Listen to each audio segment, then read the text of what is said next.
ಜೈ ಶ್ರೀರಾಮ್ ಎಲ್ಲರಿಗೂ. ಬನ್ನಿ ಇವತ್ತು ನಮ್ಮ ಗರಡಿ ಮನೆ ರೋಟೀನ್ ಹೇಳ್ತೀನಿ. ಬೆಳಗ್ಗೆ ಬಂದು ವಾಮಪ್ಗೆ ಅಂತೇಳಿ ಶಂಕೆ ಹೊಡೆಯೋಕ್ಕೆ ಸ್ಟಾರ್ಟ್ ಮಾಡಿದೆ. ಇದನ್ನು ಹೊಡೆಯೋಕ್ಕೆ ಸ್ಟಾರ್ಟ್ ಆದಮೇಲೆ ಗೊತ್ತಾಗುತ್ತೆ ಇದು ಬರೀ ವಾಮಪ್ ಅಲ್ಲ, ಸೀದಾ ವರ್ಕೌಟ್ ಅಂತ. ಶಂಕೆ ಹೊಡೆದ ಮೇಲೆ ತಿಳಿತು ಯಾಕೆ ನಮ್ಮ ರೈತರುಗಳೆಲ್ಲ 70-80 ವಯಸ್ಸಾದ್ರು ಇಷ್ಟೊಂದು ಸ್ಟ್ರಾಂಗ್ ಆಗಿರ್ತಾರೆ ಅಂತ. ಮಾಡ್ತಾ ಮಾಡ್ತಾ ಮೈಯಲ್ಲಿರೋ ಬೆವರೆಲ್ಲ ಆಚೆ ಬಂದ್ಬಿಡುತ್ತೆ. ನನ್ನ ವಾಮಪ್ ಎಲ್ಲ ಮುಗೀತು, ಇವಾಗ ವರ್ಕೌಟ್ ಸ್ಟಾರ್ಟ್. 100 ಸಾಧಾರಣ ದಂಡ,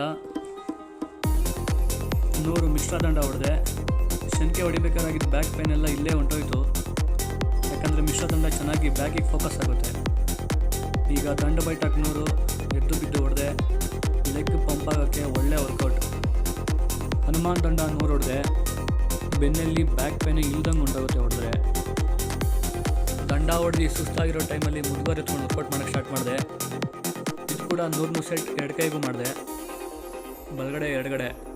ನಮ್ಮ ಗರಡಿ ಮನೆಯಲ್ಲಿ ದಂಡ ಹೊಡೆದಾದ್ಮೇಲೆ ಮುದುಗೋರು ಹೊಡೆಯೋಕ್ಕೆ ಸ್ಟಾರ್ಟ್ ಮಾಡ್ತೀವಿ ಶೋಲ್ಡರ್ ಫ್ರೀ ಆಗೋಕ್ಕೆ. ಇದು ನಮ್ಮ ಡೇಸಿ ಸ್ಟೈಲಲ್ಲಿ ಸ್ಟ್ರೆಂತ್ ಟ್ರೈನಿಂಗ್. 45-50 kg ಕಲ್ಲಿದು. ಹಿಂದೆಯಿಂದ ಮುಂದೆ ಬಿಸಾಡಿ, ಮುಂದೆಯಿಂದ ಹಿಂದೆ ಬಿಸಾಡ್ತೀವಿ. ಇದು ಡಂಬಲಲ್ಲಿ ಸ್ಟ್ರೆಂತ್ ಟ್ರೈನಿಂಗು. ಇಷ್ಟು ಮಾಡಿ ಇವತ್ತಿನ ಸೀರೀಸ್ ಮುಗಿಸ್ತಾ ಇದ್ದೀನಿ. ಶರಣು.